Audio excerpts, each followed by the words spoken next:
사랑하는 성도 여러분, 오늘도 말씀해 주시는 그 빛 가운데 걸어가는 귀한 한 날 될 수 있기를 소원합니다. 오늘 말씀은 역대하 19장 4절부터 11절 말씀입니다. 여호사밧이 예루살렘에 살더니 다시 나가서 브엘세바에서부터 에브라임 산지까지 민간에 두루 다니며 그들을 그들의 조상들의 하나님 여호와께로 돌아오게 하고 또 유다 온 나라에 견고한 성읍에 재판관을 세우되 성읍마다 있게 하고 재판관들에게 이르되 너희가 재판하는 것이 사람을 위하여 한 것인지 여호와를 위하여 할 것인지를 잘 살피라. 너희가 재판할 때에 여호와께서 너희와 함께 하심이니라. 그런즉 너희는 여호와를 두려워하는 마음으로 삼가 행하라. 우리의 하나님 여호와께서는 불의함도 없으시고 치우침도 없으시고 뇌물을 받는 일도 없으시니라 하니라. 여호사밧이 또 예루살렘에서 레위 사람들과 제사장들과 이스라엘 족장들 중에서 사람을 세워 여호와께 속한 일과 예루살렘 주민의 모든 송사를 재판하게 하고 그들에게 명령하여 이르되 너희는 진실과 성심을 다하여 여호와를 경외하라. 어떤 성읍에 사는 너희 형제가 혹 피를 흘림이나 혹 율법이나 계명이나 율례나 규례로 말미암아 너희에게 와서 송사하거든 어떤 송사든지 그들에게 경고하여 여호와께 죄를 범하지 않게 하여 너희와 너희 형제에게 진노하심이 임하지 말게 하라. 너희가 이렇게 행하면 죄가 없으리라. 여호와께 속한 모든 일에는 대제사장 아마랴가 너희를 다스리고 왕에게 속한 모든 일은 유다 지파의 어른 이스마엘의 아들 스바랴가 다스리고 레위 사람들은 너희 앞에 관리가 되리라. 너희는 힘써 행하라. 여호와께서 선한 자와 함께 하실지로다 하니라. 아멘. 여호사밧은 예후의 질책을 받았습니다. 그리고 정신을 차렸죠. 아합에게 끌려다니던 삶을 청산하고 이제 초심으로 돌아갑니다. 여호사밧이 정권을 잡은 그 초기에 선지자들을 지방으로 보내고 온 국민에게 말씀을 가르쳤던 그때처럼 오늘 다시 유다 전역에 돌아다니면서 백성들에게 여호와의 말씀, 하나님의 뜻을 그들에게 심어줍니다. 그것을 위해서 오늘 여호사밧 왕은요, 유다의 각 요새마다 재판관을 세웁니다. 또 바른 송사가 무엇인지를 제대로 가르쳐주고 있습니다. 이들의 재판의 기준은 무엇일까요? 그것은 바로 하나님의 말씀입니다. 이를 통해서 말씀을 바르게 가르치고 하나님의 뜻을 알게 하고 그 뜻대로 살게 함의 목적이 오늘 이 가운데 있는데 누구 하나 자신의 말이 법이 되지 않도록 하고 있습니다. 하나님의 말씀만이 모든 백성들의 주인이 되도록 그렇게 말하고 있는 것이죠. 패전의 경험에서 그가 배운 것이 있습니다. 그것은 그 나라의 안녕 그리고 그 자신의 안녕은 군사력의 증강에 있었던 것이 아니라 바로 하나님을 의지해야 한다라고 하는 그 필요성을 깨닫게 된 것이죠. 하나님의 말씀은 오늘 이렇게 기록합니다. 왕이 악한 자를 돕고 여호와를 미워하는 자들을 사랑하는 것이 옳으니까 그러므로 여호와께로부터 진노하심이 왕에게 임하리이다. 그렇게 말씀하고 있는데요. 이 말은 여호사밧이 이스라엘의 아합과 합세한 것에 대한 선견자 예후의 문책입니다. 여호와를 미워하는 자들, 이것은 아합 왕과 그의 추종자들을 말하는 것이겠죠.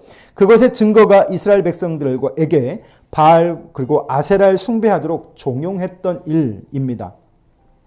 그 배후에는 누가 있었는가? 왕비 이세벨, 악명 높은 이름이 있습니다.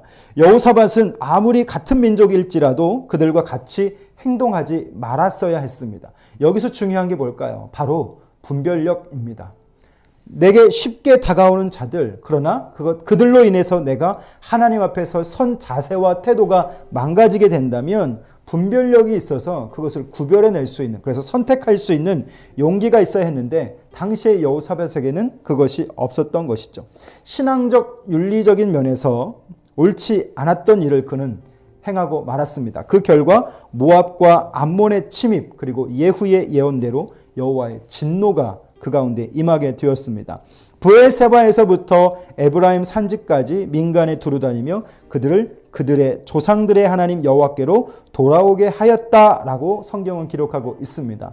당시에 남유다 왕국의 경계 쪽, 남쪽 브엘세바 쪽에서부터 북쪽 에브라임 산지까지를 일컫는 말인데요.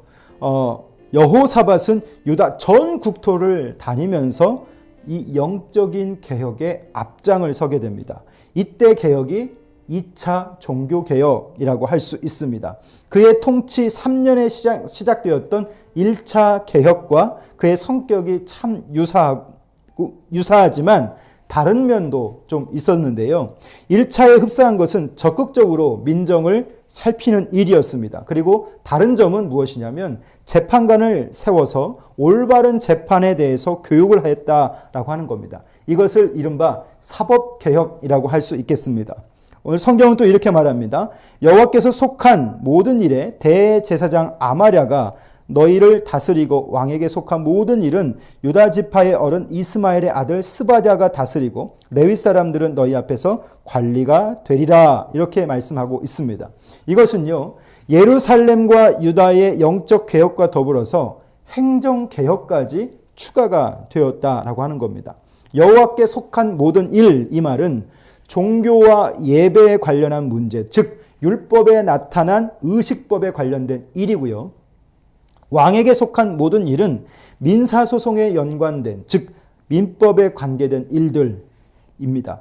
특이한 점은요, 재판관이 레위인에게 확대되었다라고 하는 것이죠. 이로써 레위인은 여호사밧 시대부터 성전 봉사는 물론 뭐까지 진행했냐면 율법 교육과 그 율법을 가지고 재판하는 일까지 관여하게 됩니다. 여호사밧 왕은요, 그 시대의 다윗과 버금가는 선한 왕이 됨이 틀림이 없습니다. 하지만 그 애쓴 노력과 유일무이한 그런 많은 업적들이 언제까지 미쳤을까? 제가 확인해 보니까 그 여호사밧 당대까지만 미치고 말았습니다. 이유가 무엇이냐면 그 아들 때에 가서는 모든 것이 와르르 무너지고 말았습니다. 이유는요, 오직 하나, 그 집안에 사람이 잘못 들어왔습니다. 며느리가 잘못 들어왔습니다. 당시 의례적으로 통치가들이 하던 정략 결혼이 있었습니다. 국력을 견고히 하기 위해서 서로 침범하지 않는 조약을 맺으면서 각각의 자녀들이 서로 정략 결혼을 하게 되는데 오늘 여호사밧도 덩달아서 이것을 실행하게 되었죠. 참 아쉬운 장면입니다. 자기 아들과 이스라엘의 극악한 왕 아합 왕, 그 아합 왕의 딸 아달랴와 결혼을 시켰던 것이고, 아달랴는 누구의 딸이냐면 이세벨의 딸이었습니다. 다른 나라와 다른 왕들은 다 할 수 있어도 여호사밧만 하지 말았어야 했던 일이 바로 이것이었습니다. 여호와가 세운 제사장 나라의 왕이기 때문에 그는 이것을 분별할 수 있어야 되겠죠. 다른 사람들은 다 해도 그리스도인이 하지 말아야 할 것들이 있습니다. 무엇이 있을까요? 상식적이고 이 사회에서 너그럽게 용납되어지는 것들, 그럼에도 불구하고 그것이 우리의 내적 상태, 우리의 영적 상태에 유익이 되지 못한다면 우리는 그것을 분별할 수 있어야 할 것 같습니다. 왜냐하면 그 당시 결혼하고 그들이 살아가는 시간이 별 불편함이 없어 보입니다. 그러나 역사적 관점에서 보면 그 선택이 오늘 그 여호사밧이 이루었던 엄청난 업적을 한순간에 무너뜨리는 단추가 되고 말았다는 것이죠. 오늘 우리의 속사람 속에도 우리의 속사람을 무너뜨릴 수 있는 비성경적이고 비영적인 것들이 참 많이 일 수 있습니다. 특별히 우리의 영혼에 타격을 줄 수 있는 것들이 이 세상에는 참 많이 있습니다. 그러한 것들을 한번 정리해보는 이 시간이 됐으면 좋겠어요. 내가 살아가는 일상의 패턴 속에서 내 영혼에 침범하고 나를 혼잡하게 만들고 나를 무기력하게 만들고 또 비성경적인 것들을 내가 아무런 기준 없이 그냥 행하게 되면서 우리 영혼이 침범을 당하게 되는 그 어떤 일들, 여러분에겐 그것이 어떤 것인지 한번 생각해 보면 좋을 것 같습니다. 그런 것에 좀 예민하게 살아간다면 우리의 속사람은 더 아름답게 가꾸어지지 않을까 싶습니다. 왜일까? 영혼은 스스로 지켜야 합니다. 왜냐하면 거룩을 우리 안에 담아야 하는데 더러운 것을 담느냐 거룩한 것을 담느냐는 하나님이 우리 가운데 자유의지를 주셨어요. 그래서 우리가 스스로 결정할 수 있는 것이죠. 바울은 이렇게 얘기했습니다. 모든 것이 가하나 모든 것이 유익한 것이 아니요. 또 가하나 모든 것이 덕을 세우는 것이 아니다라고 말씀하고 있습니다. 무엇이든 우리는 할 수 있는 자유가 있습니다. 그렇다고 해서 그것이 유익되느냐 유익되지 못하냐에 따라서 우리는 하지 않고 할 수 있는 그런 분별이 필요하겠죠. 왜 그럴까? 우리는 그리스도인이기 때문에 그렇습니다.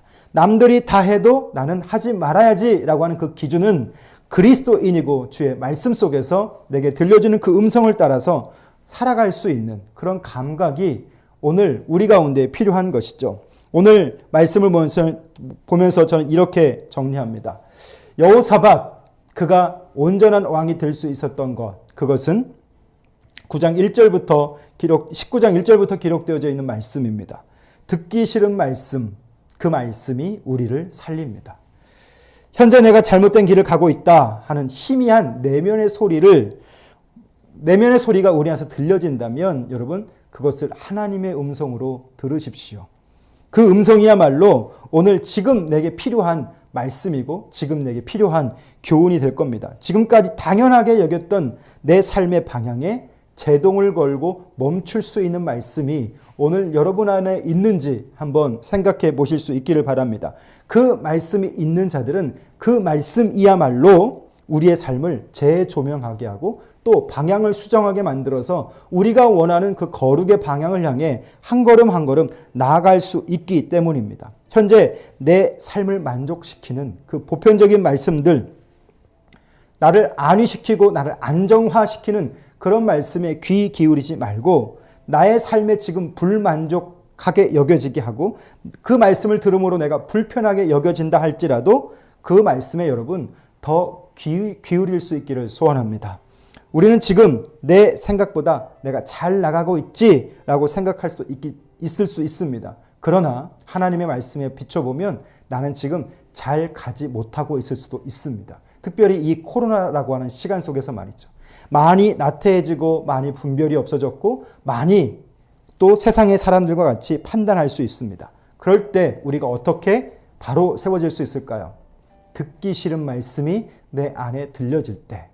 사랑하는 성도 여러분, 여러분이 하나님의 말씀을 통해서 하나님이 여러분의 삶에 정말 필요한 말씀, 때로는 듣기 싫은 말씀, 내 폐부를 쪼개는 말씀 같게 여겨져도 여러분 그 말씀이 우리를 살리신다는 것 꼭 기억하시고 여러분의 말씀의 자리에서, 묵상의 자리에서 이 말씀이 들려지고 또 우리의 내면의 희미한 그 소리를 들어서 그것을 하나님의 말씀처럼 받고 반응할 수 있는 그런 깨어있는 삶이 될 수 있기를 주님의 이름으로 부탁드립니다. 기도하겠습니다.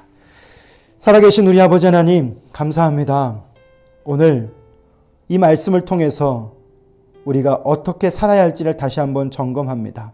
아버지 하나님, 여호사밧이 그 당시에 버금가는 왕이 없을 만큼 탁월한 업적을 이뤘음에도 불구하고 모든 것이 또 당대에 무너진 것을 봅니다. 하나님, 그의 삶을 바라보며 우리의 삶을 바라봅니다. 하나님, 오늘 나를 무너뜨리는 것들이 무엇이 있는지 점검할 수 있게 하시고 오늘 내 안에서 너그럽게 용납되는 것들이 과연 옳은 것인지 또한 찾아볼 수 있는, 살필 수 있는 눈이 있어지기를 원합니다. 우리의 영혼에 영향을 미치는 그 어떤 것들이 있다면 분별하게 하시고 하나님, 우리의 영혼을 지키고 또 우리 안에 거룩한 것을 담을 수 있는 은혜를 허락하여 주시옵소서. 모든 것이 가하지만 모든 것이 유익하지 않음을 깨닫습니다. 하나님, 덕을 세우는 것에 함께하게 하시고 때로는 듣기 싫은 말씀이 우리 가운데 들려진다 할지라도 그 말씀이 우리를 살리는 말씀으로 알고 그 말씀을 지킬 줄 아는 우리의 믿음이 되게 하여 주시옵소서. 오늘 내가 잘못된 길을 가고 있을 때 내 안에선 희미한 소리로 나를 고발하는 그 음성이 있다면 그것을 하나님의 말씀처럼 들을 수 있는 귀를 열어주시고 내 삶의 방향을 제동을 걸고 멈춰서 다시 그 방향을 수정할 수 있는 그러한 은혜를 우리 가운데 허락하여 주옵소서. 예수님 이름으로 기도합니다. 아멘. 사랑하는 성도 여러분, 11월 우리는 감사로 살기로 작정을 했는데 잘 되고 계시는지 모르겠습니다. 그러나 여러분, 오늘도 이 들려지는 말씀 또 내가 발견한 말씀의 은혜를 가지고 감사하며 시작할 수 있는 귀한 하루 될 수 있기를 주님의 이름으로 축복합니다. 감사합니다.